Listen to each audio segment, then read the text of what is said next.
Good morning everyone, this is As Mohammad Khan and I welcome you in today's segment. In today's segment, we will discuss about the classification of plantic kingdom student. And about the characteristic of the plantic kingdom we have discussed.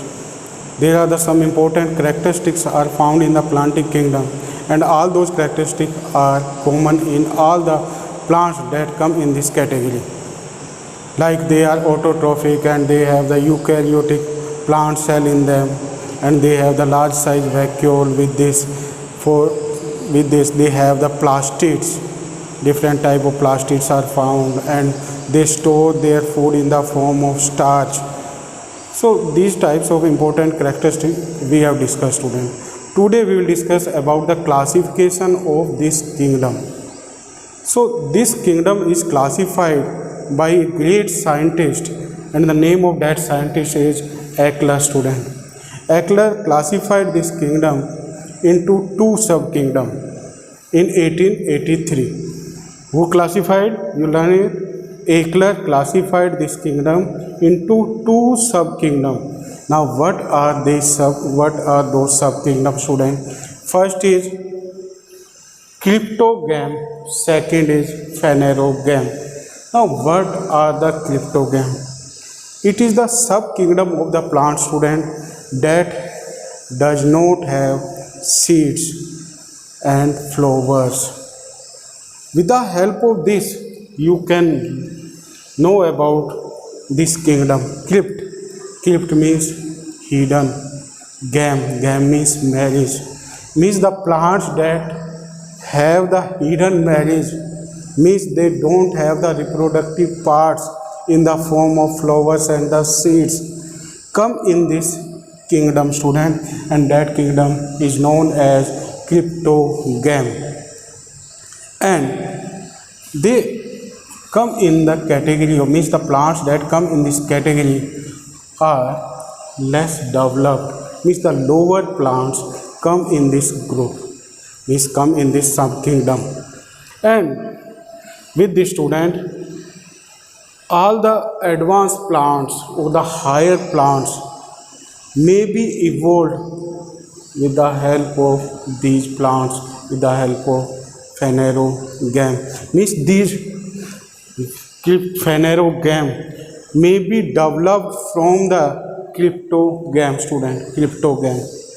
So because evolution takes place from these plant students, and these plants, means this group of the plant, may be classified into three divisions. Student. What are those divisions? First is Thallophyta. Second is Bryophyta. Third is Pteridophyta. Thallophyta, Bryophyta and Pteridophyta. Thallophyta does not have root, stem and leaves like structure. Means their body have the thallus like structure, and that due to having the thallus like structure or the bag like structure, this group plants are put in this category student. Means they come in the category of Thallophyta. Because they have the thallus like structure and their body is not differentiated into root, stem and leaves. And in this group, which plant come? It is algae student. All the algae come in this category. Or bacteria and fungi may be also put in this category, but we will not discuss about those. Why? Because they don't show the autotrophic mode of nutrition. And in this we will discuss only about the Thallophyta after the classification of this student.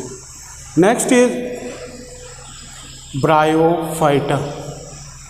Bryophyta kingdom is also known as this Bryophyta, come in the category of Cryptogam student. And this Bryophyta division have the broom like structure or the mosses like structure student. And all the mosses plants means the plants that does not have root, true root they don't have, and they are more developed than thallophyta, and they have the mosses like structure, means they have the stalked body, and with the help of that stalked body they do the in their body transportation takes place.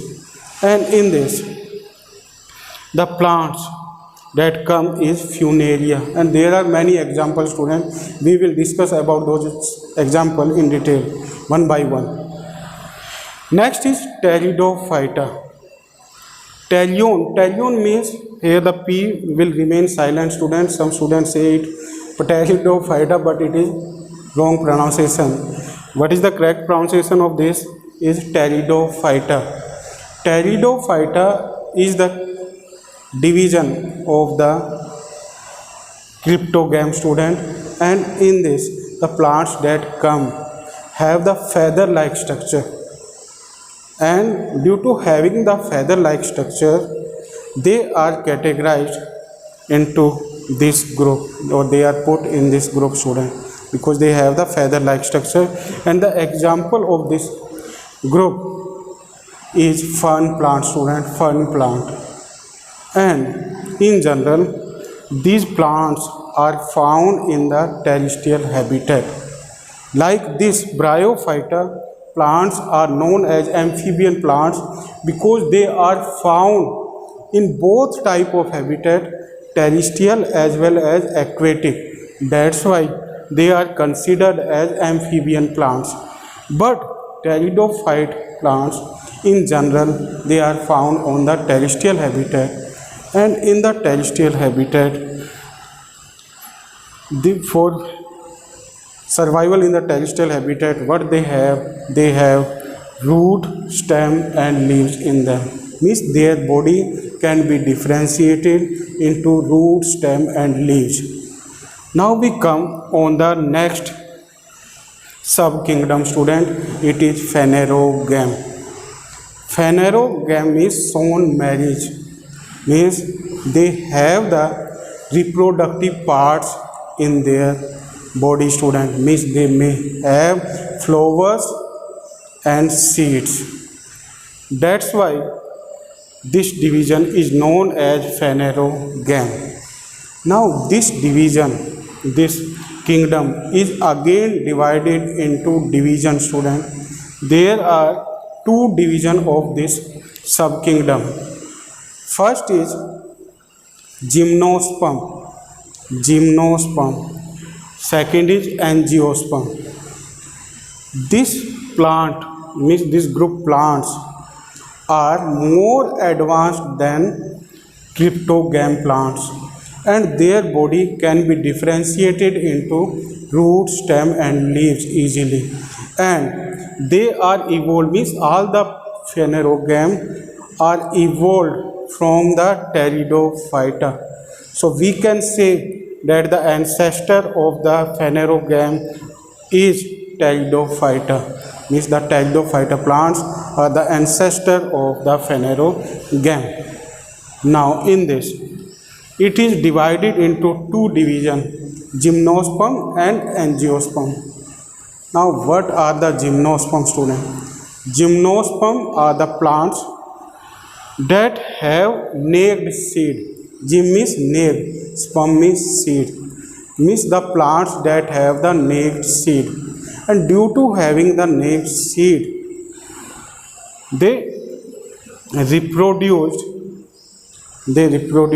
with the help of sperms or with the help of those gametes, and these plants are found in the terrestrial habitat. And which type of terrestrial habitat they are found, student? In general they are found in the mountain regions, and the example of these plants are cycas and pinus, means this group of the plant is again classified into Cycadophyta and Coniferophyta. Cycadophyta Example is cycas, and Coniferaophyta example is Pinus, student, Pinus. So these are the example of gymnosperm. Now we come on the most important plants that are found generally in our surrounding, and most of the plants come in this category, and that is angiosperm.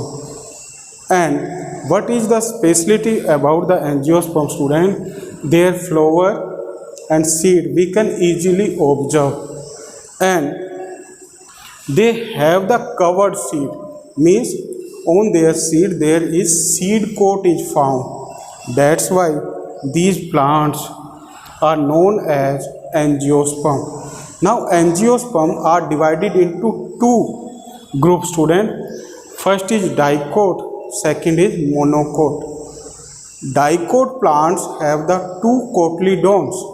Now what is the cotyledon? Cotyledon is the fleshy part of the seed, like this fleshy part. These are the cotyledons. And the cotyledons is the fleshy part that provides the nutrition to the embryo. So they have, means the dicot plants have the two cotyledons in them, but monocot have the single cotyledons. Now the dicot plants, all the pulses plants or the fruits like the mango and apple, they come in the category of dicot, student. All the pulses plant, moong pulses, urad pulses, masood pulses, all the pulses, gram, pea pulses, all come in the category of dicot plant. And monocot plants are the plants that have the single cotyledons, means their embryo gets the nourishment from a single cotyledon. And in this monocot have the fibrous root, student, fibrous root, but the dicot have the tap root.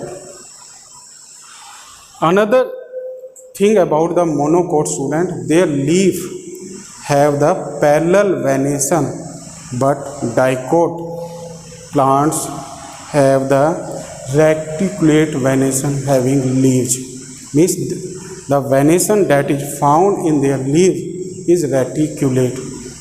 So it is about the monocot and dicot, student, and monocot and dicot plants come in the category of angiosperm.